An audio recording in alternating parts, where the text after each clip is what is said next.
Bom dia, hoje é 27 de maio, sexta-feira, finalizando a semana aqui do nosso contrato do milho, que foi bem interessante, né? Foi uma semana relativamente movimentada, onde a gente teve movimentos bruscos, né? Em que desde o início da semana, aqui lá para o dia 23 e 24, desde a semana passada também, né? 17, 18, a gente teve grandes movimentos aqui que pode ter dado muito ganho ou muitas perdas para quem estava operando, né? Então a gente vinha de uma notícia da questão da geada chegando aqui no país, em que provocou um movimento forte a partir do dia 10 de maio, né? Chegando ao seu ápice lá no dia 16, e a partir do dia 17, com a frustração dessa situação climática que poderia prejudicar a plantação, iniciou-se o movimento de queda, né? Esse movimento ocorreu durante 4, 5 dias, até que no dia 24 teve uma notícia em relação a possível acordo de exportação de milho para a China, que deu uma movimentada, né, inclusive no volume, né? Então houve uma pressão de alta, mas como a gente já havia estabelecido no próprio dia, era uma movimentação esporádica, né, porque não tinha nada de concreto.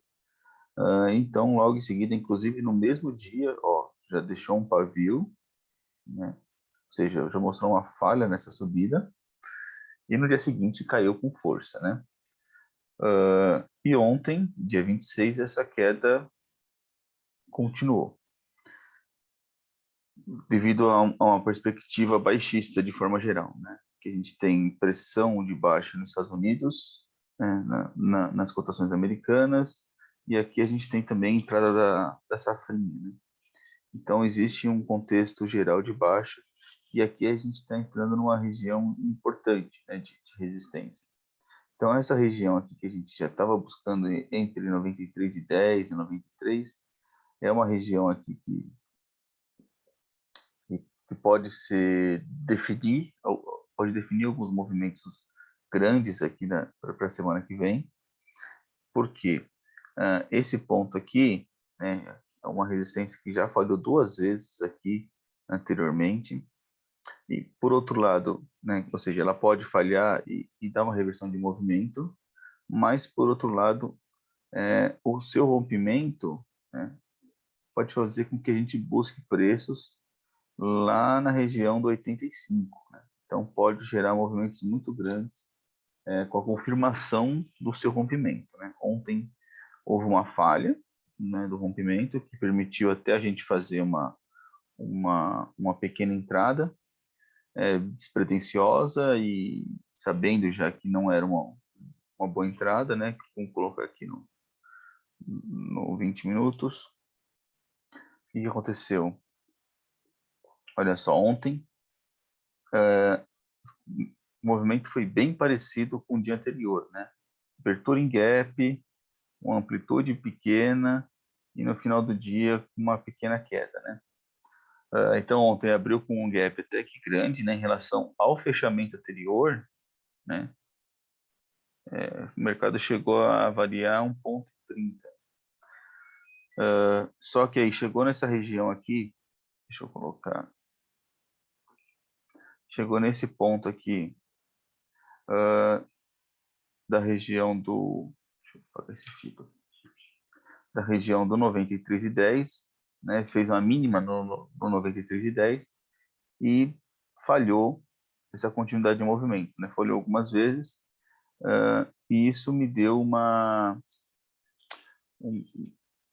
me deu interesse de fazer alguma entrada na compra aqui, porque o risco era muito baixo, né? Como eu havia mostrado no vídeo ontem, a gente tinha esse ponto muito forte do 93,10 aqui, 93, 93,10, que é um ponto muito forte de resistência, e embaixo desse ponto a gente tinha um paredão aqui no book protegendo esse ponto. Então eu achei que valia a pena o risco, né? de fazer uma entrada aqui e tentar pegar 1, 2 pontinhos aqui, um trade rápido aqui, né? Talvez 2 pontinhos seria muita coisa, né? Mas, né, um pontinho talvez seria possível. O que aconteceu? Eu fiz a entrada aqui na região do 93,20 mais ou menos. O mercado evoluiu, né? Eu entrei aqui mais ou menos entre 10 e 11 horas. E o que eu achei interessante de contexto que me motivou também a fazer essa entrada, né? Foi a questão externa, né? Apesar de que o dólar não ajudou, né? O dólar ontem ele praticamente foi inteiramente de baixa, né? Mas no momento em que eu estava pensando em fazer a entrada, a gente estava aqui no momento em que o dólar estava em dúvida, né? Então, era um momento de congestão aqui do dólar no intraday e talvez ele poderia reverter essa queda ou não, né? Então, no momento em que eu fiz a entrada, o dólar não era um fator que estava empurrando o preço, né? Ele já tinha feito a sua queda, né? Mais ou menos o que? Uns 40 pontos durante o dia e estava num momento mais calmo, né? E o que me deu um incentivo foi essa oscilação muito forte, tanto do petróleo quanto da soja, né? E nesse momento aqui, né, olha só no diário, né, o tamanho do candle da soja e o petróleo aqui também subindo bastante. Né? Olha, colocando no 60 minutos, a gente vê a amplitude desse movimento, né? Como ele foi relevante. Ele começou aqui mais ou menos, deixa eu fechar aqui, em torno das 10 horas, né? Que é a hora que eu estava entrando. Petróleo também, olha só, mais ou menos nesse horário, ele começou a aumentar bastante também. O trigo, também fez um pequeno aumento, né? Fez um pequeno aumento. E o que interessa para a gente, que é o milho, nesse horário, dia 20, nesse horário também começou a fazer um movimento de alta, né? Entre 10 e 11 horas começou a fazer um movimento de alta. Então, ou seja, externamente eu tinha um contexto que poderia ter um movimento mais contundente e altista, e eu tinha um risco muito baixo de fazer uma entrada ontem. Né? Então, eu achei que valeria a pena, apesar de não ser o ideal. Por que não é o ideal? Porque o movimento é claramente de baixo. Né? Então, você fazer uma compra num movimento claro de baixo é sempre arriscado. Mas aí que vem a questão de você gerenciar esse risco. Né? Então, eu coloquei um stop bem curto, porque, né, eu sabia que era um risco muito alto, e não pretendia fazer um trade longo. Né? Pretendia fazer um day trade mesmo, nesse caso, porque eu sabia que a pressão de baixa ainda iria permanecer. O que eu esperava? Eu esperava que o preço fosse buscar lá perto do 94,5, né? Chegando nessa região do 94,5, eu saía fora. O que aconteceu? Ela chegou no 94, tentou barrar, tentou superar essa resistência aqui e não conseguiu, né? Então isso me deu uma frustrada no movimento, justamente depois das 3 horas, né, em que o mercado lá fora já fechou. Então tinha contexto principal interno, a gente tinha o dólar voltando a cair e uma pressão vendedora. Então eu percebi nessa situação e imaginando que seria uma coisa parecida com o dia anterior, eu acabei saindo da operação aqui mais ou menos no 93,5, né? Porque eu não queria ficar posicionado comprado num dia em que no dia seguinte poderia abrir com um gap de baixa de novo. Né? Então a ideia foi fazer um trade bem curto, acabou não dando muito certo, mas também saiu com uma merrequinha, melhor do que sair no loss, né? Agora, para hoje, a perspectiva continua sendo de baixa, né? Como a gente já vê aqui, nós vamos esperar um pouquinho, tá? Abrir o leilão agora, a gente está com um preço de 93,35, ainda é muito cedo, ainda tem mais uns 5 minutinhos, né? Vamos aproveitar aqui rapidinho para fazer a análise das outras informações. Contratos abertos, N e U é praticamente na estabilidade, né? 100 para 1, ou seja, estão praticamente estáveis, não é um fator relevante contra os abertos ontem. Volume baixo, né? Então você vê que o mercado está no momento de expectativa, né? Com poucos players, com um pouco volume, então deixa a gente bem na dúvida quanto a isso. Eles podem estar esperando para fazer um grande movimento. Mercado à vista caindo de novo, né? Agora chegando aqui nos 87, já faz 4, 5 dias que o mercado está caindo no mercado à vista. Isso pode ser pressão também da questão do safrinha. De notícias aqui mais relevantes, a gente tem a questão de que as exportações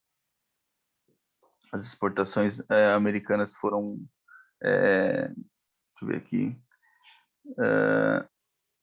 o SDA totalizaram 210 mil toneladas, né, na venda semanal, abaixo da previsão, né? Então, isso pode ter dado um viés baixista também, além da questão climática que está desenvolvendo lá fora, né?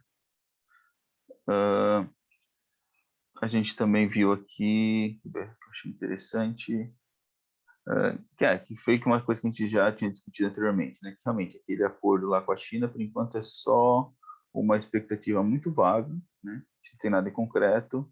A China simplesmente pode não fazer nada com isso, pode, e mesmo se fizer, talvez a projeção é que seja para o ano que vem e não seja uma importação tão significativa. Então, acho que a ideia, pelo que estão relatando, é que a ideia realmente é derrubar o preço lá em Chicago para poder comprar mais barato lá. Então, a gente não deve ficar tão empolgado com esse acordo nesse momento, né? Então, tem que aguardar um pouquinho. Isso aqui lá no Notícias Agrícolas, né? Aqui no AgroInvest, tem algumas coisinhas interessantes em relação à abertura lá em Xangai. Deixa eu ver aqui se a página está travando. E os prêmios aqui no Brasil continuam subindo, né? E isso deve ser pela concorrência, né? Então, para tentar equilibrar o preço que está lá fora e principalmente por causa da Europa, que está um pouco mais carente nesse sentido. Quanto à forte alta ontem da soja, existem muitas informações desencontradas, né? Então, como foi específico com a soja, para a gente, eu não vou também demandar muita necessidade de entender exatamente o que aconteceu com a soja, porque praticamente não teve uma relação direta com o milho, né? E de informação que vai fazer preço é isso, né? Atenção ao clima, né? Então, a gente tem uma questão climática nos Estados Unidos que está favorável, mas é muito perigosa porque a gente está sem margem de erro, né? Então, o que pode fazer preço agora nas próximas semanas deve ser essa questão climática americana e a entrada da safrinha, né? Bom, estamos fazendo a abertura aqui. O dólar, olha só, abrindo embaixo de novo, né? 4,735 e o milho aqui voltando, não abrindo em gap, talvez não abra em gap em relação ao que aconteceu nos dias anteriores, né? E tem um pessoal aqui querendo segurar o preço aqui no 93,10 dos compradores. Interessante, né? Pode ser que não tenha uma queda forte hoje, mas a expectativa ainda é de baixa, né? Então, não vamos nos precipitar, né? Vamos esperar andar um pouquinho no mercado e se aparecer uma oportunidade, a gente pode entrar. Talvez, por exemplo, se falhar de novo essa queda e tiver de novo uma pressão compradora aqui nessa região do 93,10, 93,30, pode ser que a gente entre comprado também com trade put igual ontem, ou pode ser que a gente espere um rompimento e depois entrada num pullback para aproveitar esse rompimento aqui do 93,10, né?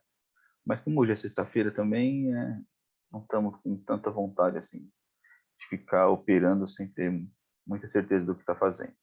Então vamos aguardar e semana que vem a gente conversa. Até mais.